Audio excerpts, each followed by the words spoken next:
You know, one of the most important and yet most overlooked decisions you can make in software is where your code actually runs. I know, it sounds simple, right? It's just a drop-down menu in the Cloud Console. But the choice you make, or more often, the default you just accept without thinking, that can have massive consequences for your app's performance, its reliability, and even whether it's legal or not. So today, let's pull back the curtain on the secret life of AWS regions. So I want you to really think about this for a second. When you deploy your application to the cloud, where is it? I don't mean just on AWS. I mean, what building? In what city? In what country? Is there a physical spot on a map you could point to? And does any of that even matter? Well, the answer is, it absolutely matters. This quote just nails it. Simply accepting whatever the default setting is without asking that fundamental question, that's a trap so many of us fall into. And it's the root cause of some really serious headaches down the line.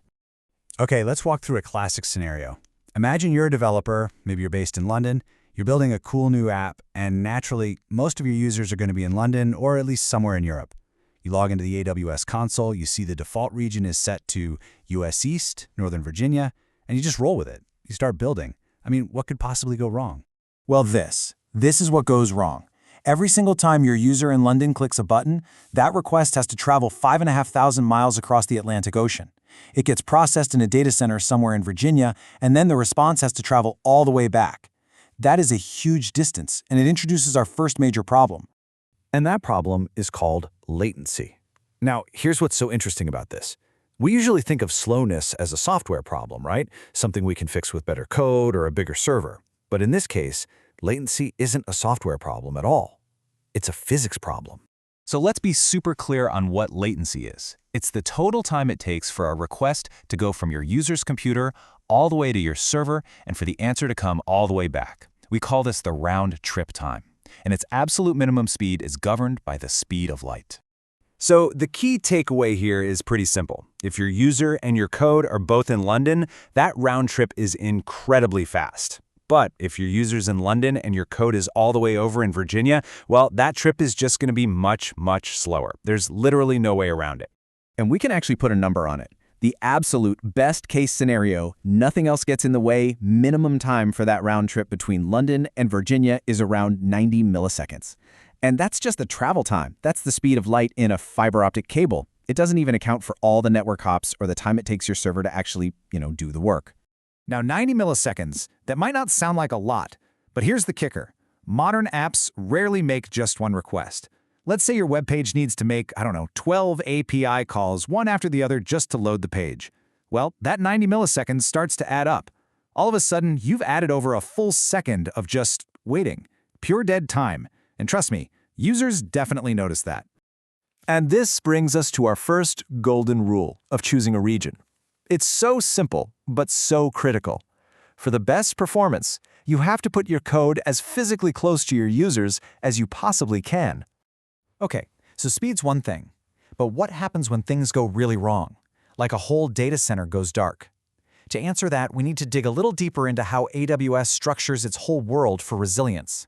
Let's talk about regions and availability zones. First up, a region. This is what we've been talking about so far.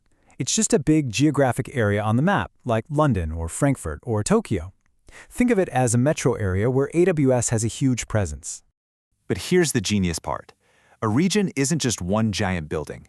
Inside each region are multiple separate locations called availability zones, or AZs for short.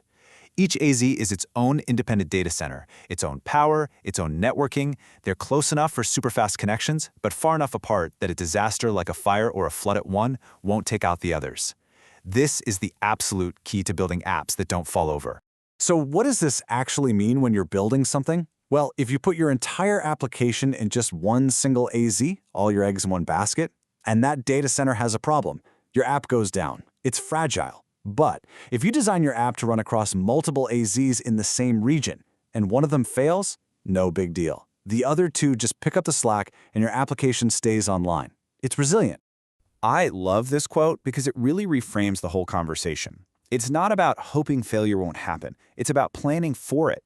You have to assume things will break, and you have to actively build your system in a way that makes it possible to survive when they do. And look, this isn't just some abstract theoretical exercise. Let's talk about a real-world example. back in December of 2021, the AWS region in Ireland had a pretty significant outage. So here's what went down. A power failure hit one single availability zone, which kicked off a chain reaction. The result was just stark. Any application that was built to only run in that one affected AZ, it went completely offline. But the apps that were properly designed to be spread across multiple AZs, they just kept on chugging. Their users didn't even notice anything was wrong. That's resilience in action.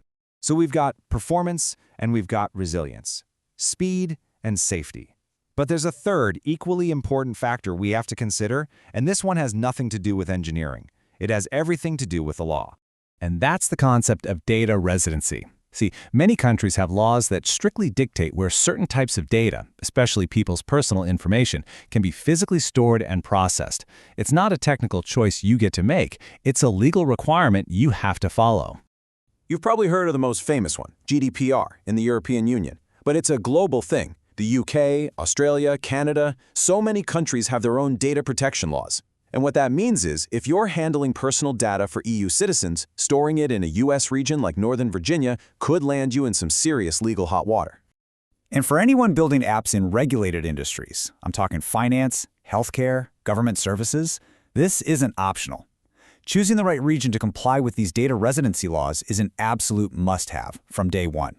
If you get it wrong, you're not just slow, you're breaking the law. Okay, so we've covered a lot of ground here. We've got these three totally separate pillars: performance, resilience, and compliance. And they all feed into this one seemingly simple choice of which region to use. So here it is, the checklist that puts it all together. Before you deploy anything, you just need to ask yourself these three simple questions.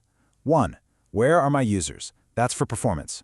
2. Can my app survive an AZ failure? That's for resilience. And 3. Where does the law require my data to live? That's for compliance. If you can answer those three, you'll find the right region. Which, of course, brings us all the way back to the original mystery. If all of this is true, then why on earth is Northern Virginia the default region?